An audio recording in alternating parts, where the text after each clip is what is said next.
Hey everyone, it's Chris from 8 Bells Watch Company. Hope you're doing well. Thank you to everyone who shared, liked, commented, reposted my video yesterday on the one of 100 Tudor Hodinkee watches that I have available.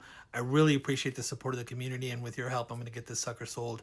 I will keep you posted on that. In the meantime, my friend Ian Ford, Volante Watch Company, had a question on how I was able to get this watch in my hands, and I think it's a good story. One of my earlier videos, I told you all that as I documented my journey and went through this process of starting and building a watch dealer business, that I would share the highs and the lows and not gatekeep and really share anything I learned with the community as a whole, because I think we all benefit from it. So when I went in whole hog on this watch business idea, I decided that I would start reaching out to all the dealers I had worked with, dealers I hadn't worked with, dealers I saw on social media. And I know that might seem counterintuitive to most people, but I thought it was a great place to start. I say that most of the dealers were very happy to talk to me and, give me pointers, let me know where to look and how they get inventory and that kind of stuff. There were some that were pretty non-responsive or didn't really want to give me the time of day, and that's fine. I don't begrudge them for that.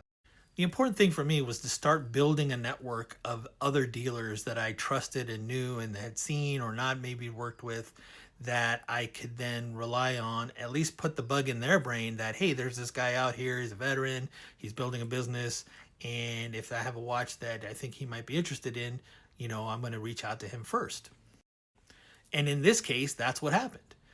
The dealer that reached out to me with this watch is a high-end dealer. So even though they have Rolexes, it's like the Tiger Eye Rolex or the Rainbow Daytona, the APs, the Pateks, FP Journe, like that's the stock this dealer carried and what his clientele was used to seeing.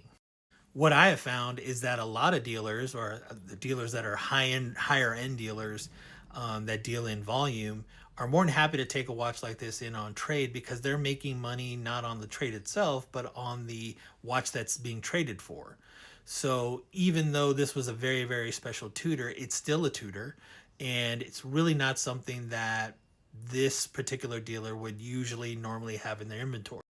So that's where like a guy like me comes into play, because now the dealer can then extract cash on hand for this watch. Sure, he's maybe not selling it at its the true value, but he gets the cash and he doesn't have to worry about stocking this, putting on his website, or even offering it to his clientele, because it probably will sit for a while. I mean, I kind of go into this thinking it will sit for a while. The benefit for me is that I get it at less than what it's valued for, but also it allows me the opportunity to post it on my website, post it on here or on my social media, and really get a lot of attention and eyes on it. And maybe someone doesn't buy this watch, but they buy the White Speedy that I have, or the Daniel Craig SMP, or a Seiko or a Casio that I have. One of those watches might catch their eye. So for me, I'm more than willing to be like, okay, let me hang on to this watch and get it into my inventory and have it available and be able to sell it. And of course, if the right offer comes along, I'm going to take it. But again, none of this would have happened had I not started reaching out and building a network for myself of dealers and people to talk to. And it's something I'm continually doing. I love networking at watch events. I love talking to people about watches. I let them know what I'm doing and what I'm trying to build and establish. And this allows me the opportunity to build relationships with folks that, yeah, maybe they don't have something for me today, but this business is, what I'm finding out is, this business is very cyclical. People get bored of their inventory. Even collectors want to clear stuff out. People want to have quick cash on hand. So they do these sort of deals to try and get, to fill a need that otherwise they might not be able to. So again, for me, it's all about building that network. And I know there are network out there that you can subscribe to and pay to and whatever. I think I talked about that before. But, really, unless you're doing the work, unless you're going out and doing that work for yourself, whether you want to be a dealer or whether you're just looking for that next great watch, it's important to do that, because I think it helps you. And again, you get those relationships, and then out of the blue, something like this will come along. And yeah, maybe it wasn't right for me, or maybe it's not right for you at the moment, but maybe it is. And that's something, that's great. Sorry about the long video. I know it's a long way to get to the answer to this question, but I think, again, like I said, I don't want to gatekeep everything that I'm learning and, you know, about the business and trying to break into this business. I wanted to share because I think it's helpful and it gives you hopefully some perspective.